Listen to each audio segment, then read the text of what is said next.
Friends, நம்ம இந்த வீடியோவில் பார்க்க போகிறது என்னென்னு பார்த்தீங்கன்னா, ஆல்ரெடி வந்து TNUSRB SA exam taluk SA எக்ஸாமுக்கான சிலபஸ் வந்து பிடிஎஃப் வந்து ஷேர் பண்ணியிருந்தோம். நிறைய பேர் வந்து ஃபிங்கர் பிரிண்டோட சிலபஸும் கேட்டிருந்தாங்க. ஃபிங்கர் பிரிண்டோட சிலபஸையும் TNUSRBயோட தாலுக் எஸ்ஐ இந்த ரெண்டு சிலபஸ்க்கும் என்ன டிஃப்ரென்ஸ் இருக்குது, எது ரெண்டுலையுமே ஒரே சிலபஸா அப்படிங்கிறத நம்ம கம்பைன் பண்ணி பார்க்க போகிறோம். அப்படி கம்பைன் பண்ணி பார்த்துட்டு அதுக்கப்புறமா ஃபிங்கர் பிரிண்ட் அண்ட் தாலுக் எஸ்ஐக்கு ரிலேட்டடாக சேர்ந்து நம்ம ஒரே வீடியோவாக கொடுக்கலாம். ஏன்னா இது எஸ்ஐ போஸ்ட் அப்படிங்கிறதுனால மோஸ்ட்லி வந்து பார்த்திங்கன்னா சிலபஸ் வந்து சேமாக தான் இருந்துச்சு. ஃபிங்கர் பிரிண்ட் எஸ்ஐ பார்த்திங்கன்னா 2018 தான் நடந்திருக்கு. 18 வெளியிட்ட சிலபஸ் தான் இப்போ நம்மள்ட்ட இருக்குது. ஓகே, அது தவிர்த்து வேற சிலபஸ் வந்து நம்மள்ட்ட கிடையாது.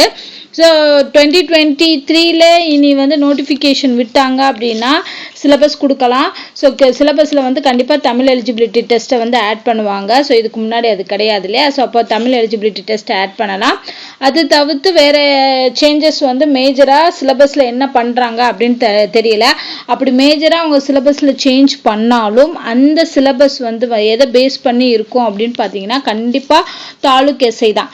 ஏன்னா தாலுக் எஸ்ஐ வந்து இப்போ ரீசெண்டாக சேஞ்ச் பண்ண சிலபஸ், நம்மள்ட்ட இருக்கக்கூடிய புது சிலபஸ் அப்படின்னு சொல்லலாம். 2022 தான் வந்து தாலுக் எஸ்ஐக்கான நியூ சிலபஸ் வெளியிட்டிருந்தாங்க வித் அந்த தமிழ் எலிஜிபிலிட்டி டெஸ்ட்டோட.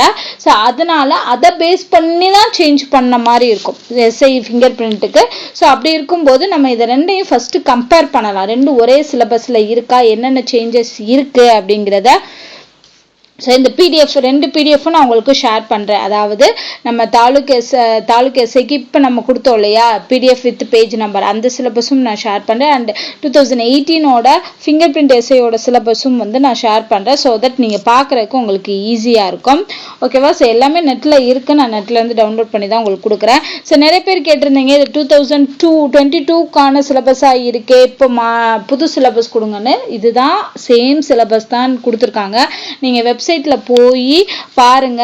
தாலுக் எஸ்ஐ கீழே வந்து சிலபஸும் மாடல் கொஸ்டின் பேப்பரும் கொடுத்துருக்காங்க. அதே மாதிரி மாடல் கொஸ்டின் பேப்பரும் பார்த்தீங்கன்னா 2022 கொடுத்ததான். புதுசாக வந்து அதில் வந்து சேஞ்சஸ் கொண்டு வரல சிலபஸை பொறுத்த அளவுக்கு. அதனால சேம் சிலபஸ் தான், அதில் எந்த சேஞ்சஸ் இல்லாதனால 2022 கொடுத்த அதே பிடிஎஃப் தான் இங்கே 2023க்கும். ஓகேவா? இதில் சேஞ்சஸ் வந்து இருக்காது.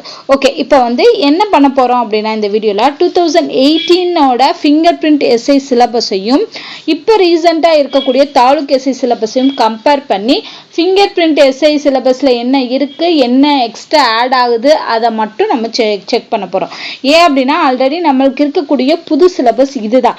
அப்போ நமக்கு 2018 சிலபஸை சேஞ்ச் பண்ணாலும் இந்த தாலுக் எஸ்ஐயோட ரீசன்ட் சிலபஸை வச்சு தான் சேஞ்ச் அந்த இதை பேஸ் பண்ணி தான் சேஞ்சஸ் வந்து கொண்டு வரலாம். அதனால் நான் இந்த சிலபஸே எடுத்திருக்கேன். இதில் பார்த்தீங்கன்னா ஃபிங்கர் பிரிண்ட் எஸ்ஐக்கு அறிவியல் கண்டுபிடிப்பு, விஞ்ஞானிகள், அப்புறம் அவர்களின் பங்கு, மனித உடலியல், நோய் தடை காப்பு மண்டலம், உணவு, சரிவிகித உணவு, அதே மாதிரி இது வரைக்கும் அப்படியே கொடுத்துருக்காங்க. இதில் நீங்கள் சிலபஸ் பார்த்தீங்கன்னா தெரியும். அதை எலாபரேட்டாக கொடுத்துருப்பாங்களே ஒழிய இப்போ வந்து மனித உடலியல், இப்போ நோய் மற்றும் தடைக்காப்பு மண்டலம் அப்படிங்கிறத நம்ம சேர்த்து எழுதிட்டோம். ஆனால் என்ன சொல்லியிருக்காங்க, நோய், அவற்றின் காரணம், சிகிச்சை, தடுப்பு அப்படி கொடுத்துட்டாங்க. உணவு மற்றும் சமநிலை உணவுங்கிறது அதுதான். ஓகேவா? அடுத்து மனித மரபியல், இங்கே வந்து தெளிவாக கொடுத்துருக்காங்க. மரபியல் வந்து தாவரத்துக்குரியதா இல்லை வந்து விலங்கு மரபியல் அந்த பாடத்தில் வர்றதான்னு. ஏன்னா நமக்கு வெறும் மரபியல் மட்டும் கொடுத்துருந்தாங்க. அப்படிங்கிறப்ப நம்ம தாவரத்துக்கும் படிக்கணும், விலங்கியல் இருக்கக்கூடிய மரபியலும் நம்ம தாலுக் எஸ்ஐக்கு படிக்கணும். ஆனால் இங்கே மனித மரபியல் அப்படின்னு கொடுத்துருக்காங்க. அப்போ வந்து இங்கே சுவாலஜி ரிலேட்டடான மரபியல் மட்டும் நீங்கள் ஃபிங்கர் பிரிண்ட் எஸ்ஐக்கு படித்தா போதும். அடுத்து அனிமல்ஸ் கொடுத்துருக்காங்க. அண்ட் இதில் என்னென்னா தாவரங்கள் வந்து கொடுக்கல. தாவரங்கள் டாபிக் வந்து 2018 சிலபஸில் இல்லை. நீங்கள் பார்த்தீங்கன்னா தெரியும், விலங்குகள், பாலூட்டிகள் மற்றும் பறவைகள்னு போயிட்டாங்க. இங்கே வந்து தாவரங்கள் வரல. விலங்குகளே வந்து பாலூட்டிகள், பறவைகள் எல்லாமே வந்து ஆட் ஆயிரும். ஓகேவா? அப்போ இங்கே தாவரங்கள்னு சொல்லி தனியாக கொடுக்கல. இது ஒன்று தான் வந்து பயாலஜியை பொறுத்த அளவுக்கு இல்லை. ஓகேவா? மேபி சேஞ்ச் பண்ணாங்க, 2018 சிலபஸை சேஞ்ச் பண்ணால் தாவரங்களை இன்க்ளூட் பண்ணுறதுக்கு சான்சஸ் இருக்குது. ஓகேவா? அடுத்து வந்து சுற்றுச்சூழல் எக்காலஜி, என்விரான்மெண்ட் அண்ட் எக்காலஜி இருக்குது. அப்போ இந்த 9 டாப்பிக்கில் ஒரே ஒரு டாபிக் மட்டும்தான் 2018 சிலபஸில் இல்லை. ஓகேவா. அடுத்து பார்த்தீங்கன்னா கெமிஸ்ட்ரியில் தனிமங்கள், சேர்மங்கள், அமிலம், காரம், உப்புக்கள் அது ரெண்டுமே இருக்கு. அண்ட் இதில் பார்த்தீங்கன்னா இயக்கம் அண்ட் நியூட்டனோட இயக்க விதிகள் அப்படின்னு சொல்லி மென்ஷன் பண்ணியிருக்காங்க. பட் இதில் வந்து ஜென்ரலாக இயக்கம்னு கொடுத்துருக்காங்க. இயக்கம்னா நியூட்டனோட இயக்க விதிகளும் நம்ம சேர்ந்து படிக்கணும். ஓகேவா. அடுத்து பருப்பொருட்களின் பண்புகள் கொடுத்துருக்காங்க. அடுத்து பார்த்தீங்கன்னா ஒளி லைட் வந்து கொடுக்கல. ஸோ 2018 சிலபஸில் பார்த்தீங்கன்னா லைட் அப்படின்னு சொல்லி மென்ஷன் பண்ணலை. ஸோ நீங்கள் செக் பண்ணி பார்த்துக்கலாம். பொருட்களோட இயக்கம், கலவை, அமிலம், காரம், உப்புக்கள்னு கொடுத்துட்டாங்க இல்லையா. அப்புறம் வந்து அசைவு இயக்கம்னு கொடுத்துருக்காங்க. இயக்கம், நியூட்டனோட இயக்கம் அப்படின்னு சொல்லி கொடுத்துருக்காங்க. பொருளின் பண்பு, மின்சாரம், மின்னியல் கொடுத்துருக்காங்க. பட் ஒளி அப்படிங்கிறது கொடுக்கல. ஆனால் பார்த்தீங்கன்னா இந்த 2022 கொடுத்த சிலபஸ்லேயே ஒளி சம்பந்தமான கேள்விகளும் 1-2 வந்துருந்துச்சு. ஸோ அதனால லைட்டும் சவுண்டும் படிச்சுக்கிறது நல்லது. ஓகேவா. அடுத்து பார்த்தீங்கன்னா மின்னோட்டம், அதான் வந்து அவங்க மின்னியல் அப்படின்னு சொல்லி கொடுத்துருக்காங்க. அடுத்து இதில் வந்து தேசிய ஆய்வகங்கள் அப்படின்னு சொல்லி எக்ஸ்ட்ரா ஒரு டாபிக் கொடுத்துருக்காங்க. ஓகேவா. ஸோ அப்போ வந்து தேசிய ஆய்வகங்கள் பற்றி நீங்கள் ஃபிங்கர் பிரிண்ட் எஸ்ஐக்கு படிக்கணும். அடுத்து ஹிஸ்ட்ரியை பொறுத்தளவுக்கு பார்த்தீங்கன்னா சிந்துவெளி நாகரிகம் டு நவீன இந்தியா அப்படியே தான் கொடுத்துருக்காங்க. அண்ட் இதில் என்னன்னா உலக வரலாறு கொடுக்கல.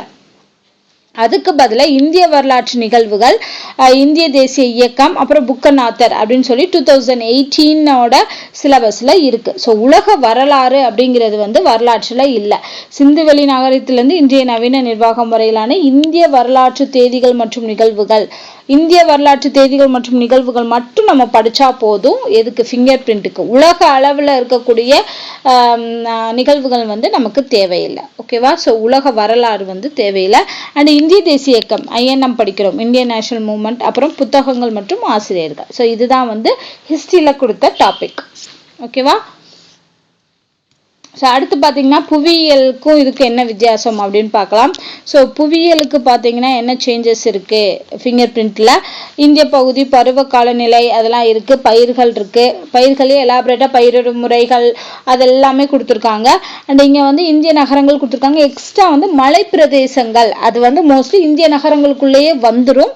ஆனால் அவங்க ஸ்பெசிஃபிக்காக கொடுத்துருக்காங்க மலை பிரதேசங்கள் அப்படின்னு. துறைமுகங்கள் இருக்குது, கனிமங்கள் இருக்குது, தொழிற்சாலைகள் இருக்குது, ஆற்றல் நிலையங்கள் இருக்குது, வளங்கள் மற்றும் வன உயிரிகள் இருக்கு.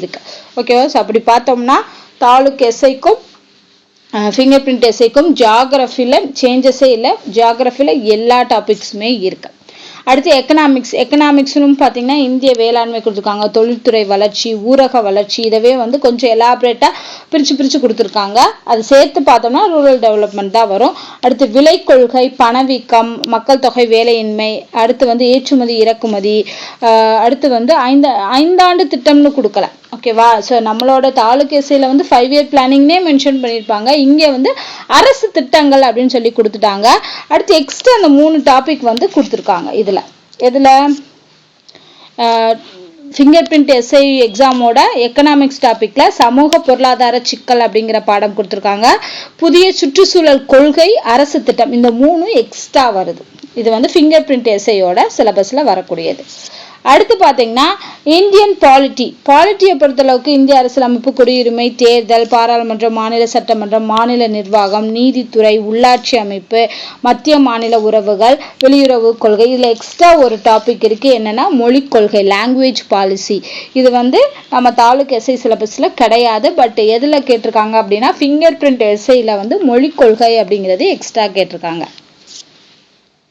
அடுத்து வரலாறு நம்ம பார்த்தோம் இல்லையா. ஸோ வரலாறுல என்னென்ன டாபிக் இருக்கு, நம்ம அங்கே வந்து சிந்துவெளியிலேருந்து நவீன இந்தியா அப்படின்னு சொல்லி பார்த்தோம். பட் அதுக்குள்ளே என்னென்ன டாபிக் இருக்குது அப்படிங்கிறத நம்ம இதிலேருந்து படிக்கிறோம். ஓகேவா. ஸோ நவீன இந்தியா வரைக்கும் சமூக சமய சீர்திருத்தம், இந்திய தேசிய இயக்கம், அது எல்லாமே படிக்கணும். இதில் வந்து பார்த்தீங்கன்னா நீங்கள் உலகப் போர்கள் படிக்க வேணாம் அப்படின்னு தான் நான் சொல்வேன். எது ஃபிங்கர் பிரிண்ட்டுக்கு. ஏன்னா அது உலக வரலாறு அப்படிங்கிற மாதிரி வந்துடும். ஏன்னா அவங்க அந்த உலக வரலாறை வந்து ஸ்பெசிஃபை பண்ணலை ஃபிங்கர் பிரிண்ட் எஸ்ஐக்கு. ஸோ அதனால் இதை தவிர்த்து மற்ற எல்லா பாடமும் நீங்கள் படிக்கணும் ஹிஸ்ட்ரியில். அடுத்து பார்த்தீங்கன்னா அவ்வளோதான். ஸோ சைக்காலஜி எப்பயும் போல் சைக்காலஜியில் என்னென்ன வீடியோ வருமோ அது எல்லாமே நம்ம வந்து தாலுக் எஸ்ஐக்கும் ஃபிங்கர் பிரிண்ட் எஸ்ஐக்கும் சேம் தான். ஸோ சேஞ்சஸ் இல்லை. அண்ட் நிறைய பேர் கேட்டிருந்தீங்க இதில் வந்து ரேஷியோவை நான் வந்து விட்டுட்டேன்னு நினைக்கிறேன். அந்த ரேஷியோவை ஆட் பண்ணிக்கோங்க. கண்டிப்பாக ரேஷியோ அண்ட் ப்ரொப்போர்ஷன் வந்து இருக்கும். அதே மாதிரி communication skill basic English and தமிழில் வந்து ரெண்டுக்கும் சேமான சிலபஸ் தான் இருக்கும். ஸோ அதில் சேஞ்சஸ் இருக்காது. ஸோ மேஜராக டிஃப்ரெண்ட் இருக்கக்கூடியது என்னென்ன அப்படிங்கிறத நான் சொல்லிட்டேன். ஸோ வரலாறை பொறுத்தளவுக்கு உலக வரலாறு தேவை கிடையாது. அடுத்து வந்து இந்தியன் பாலிட்டியில் வந்து மொழிக் கொள்கை மட்டும் எக்ஸ்ட்ரா தாலுக் எஸ்ஐ சிலபஸோட.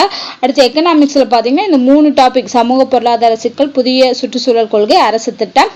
அடுத்து வந்து இதில் பார்த்தீங்கன்னா மலைப்பிரதேசங்கள் மட்டும், அந்த மலைப்பிரதேசங்களுமே இந்திய நகரங்களுக்குள்ளே வந்துடும். அடுத்து இங்கே பார்த்தோம் அப்படின்னா இந்திய வரலாற்று நிகழ்வுகள் மட்டும் போதும். உலக வரலாற்றில் முக்கிய சம்பவங்கள் அது வந்து தேவை கிடையாது. எதுக்கு ஃபிங்கர் பிரிண்ட் எஸ்ஐக்கு மேபி சிலபஸ் சேஞ்ச் ஆனால் தாலுக் எஸ்ஐ சிலபஸே வர்றதுக்கு நிறைய சான்சஸ் இருக்குது. அடுத்து பார்த்தீங்கன்னா தேசிய ஆய்வகங்கள், அப்புறம் வந்து பிளான்ட் பற்றி கொடுக்கல, அண்ட் மனித மரபியல், இவ்வளோதான் டிஃப்ரென்ஸ் இருக்குது தாலுக் எஸ்ஐக்கும் ஃபிங்கர் பிரிண்ட் எஸ்ஐக்கும். ஸோ நிறைய பேர் வந்து ஃபிங்கர் பிரிண்ட் எஸ்ஐ சிலபஸ் கொடுங்க அப்படின்னு சொல்லியிருந்தீங்க. ஸோ அதனால் நீங்கள் என்ன பண்ணுங்கன்னா ஃபிங்கர் பிரிண்ட் எஸ்ஐக்கு தாலுக் எஸ்ஐ சிலபஸில் எடுத்துட்டு தாலுக் எஸ்ஐ சிலபஸை அப்படி பிரிண்ட் அவுட் எடுத்துக்கோங்க. எடுத்துட்டு என்னென்ன எக்ஸ்ட்ரா இருக்கோ அந்த டாபிக்ஸ் மட்டும் எழுதி வச்சுக்கோங்க. ஓகேவா? ஸோ அது மட்டும் நீங்கள் ஃபிங்கர் பிரிண்ட்டுக்கு பார்த்தா போதும். ஸோ நிறைய பேர் கேட்குறீங்க எக்ஸாம் வருமா என்ன அப்படிங்கிறது. எதுவுமே வந்து நோட்டிஃபிகேஷன் வந்தால் தான் கன்ஃபார்மாக சொல்ல முடியும். ஸோ யாருக்குமே வந்து தெரியாது என்ன நோட்டிஃபிகேஷன் வரும். ஆனால் வந்து பார்த்திங்கன்னா ஃபிங்கர் பிரிண்ட்டுக்கு கொஷின் வந்து ரெடி பண்ணணும் அப்படிங்கிற அந்த ஜிஓ பாஸ் பண்ணது நமக்கு கிடச்சிருந்துச்சு. ஸோ அப்படின்னா கண்டிப்பாக ஃபிங்கர் பிரிண்ட் எஸ்ஐ எக்ஸாம் வந்து நடக்கும் அப்படிங்கிறது தான் வந்து உறுதியாக சொல்ல முடியும். பட் நோட்டிஃபிகேஷன் எப்போ வரும், இதுக்கு முன்னே இந்த எக்ஸாமுக்கு தாலுக் எஸ்ஐக்கு முன்னாடி வருமா பின்னாடி வருமா அதெல்லாம் வந்து யாருக்குமே தெரியாது. ஸோ அவங்க வெப்சைட்டில் எப்பயுமே டிஎன்யூஎஸ்ஆர்பியோட அஃபிஷியல் வெப்சைட்டில் என்ன சொல்கிறாங்களோ அதை வச்சு தான் நான் உங்களுக்கு சொல்ல முடியும். ஸோ இப்போ வரைக்கும் பார்த்தீங்கன்னா நோட்டிஃபிகேஷன் வில் பி இஷ்யூடு சூன் அப்படின்னு சொல்லி தாலுக் எஸ்ஐ கீழே தான் வந்து மென்ஷன் பண்ணியிருக்காங்க. ஸோ அதை வச்சு தான் தாலுக் எஸ்ஐ எக்ஸாம் அடுத்து வரப்போகுதுன்னு சொன்னோம். ஸோ அதுக்கப்புறமா வந்து நோட்டிஃபிகேஷன் டீட்டெயில்ஸ் வந்து கிடச்சிச்சு, அவங்க வெப்சைட்டில் மென்ஷன் பண்ணாங்கன்னா வந்து நம்ம ஃபிங்கர் பிரிண்ட் எஸ்ஐ வந்து சொல்லலாம். அண்ட் ஃபிங்கர் பிரிண்ட் எஸ்ஐ வந்து கண்டிப்பாக இந்த வருஷம் நடக்கும் அப்படிங்கிறது தெரியும். ஏன்னா ஜிஓ பாஸ் பண்ணியிருக்காங்க அப்படின்னாலே கொஷின்ஸ் எல்லாம் ப்ரிப்பேர் பண்ண சொல்லியிருக்காங்க அப்படின்னாலே கண்டிப்பாக எக்ஸாமுக்காக தான் அப்படிங்கிறத நம்ம தெளிவுபடுத்திக்கலாம். ஸோ அதனால் ப்ரிப்பரேஷன் ஸ்டார்ட் பண்ணி ப்ரிப்பரேஷன் பண்ணிக்கிட்டே இருங்க.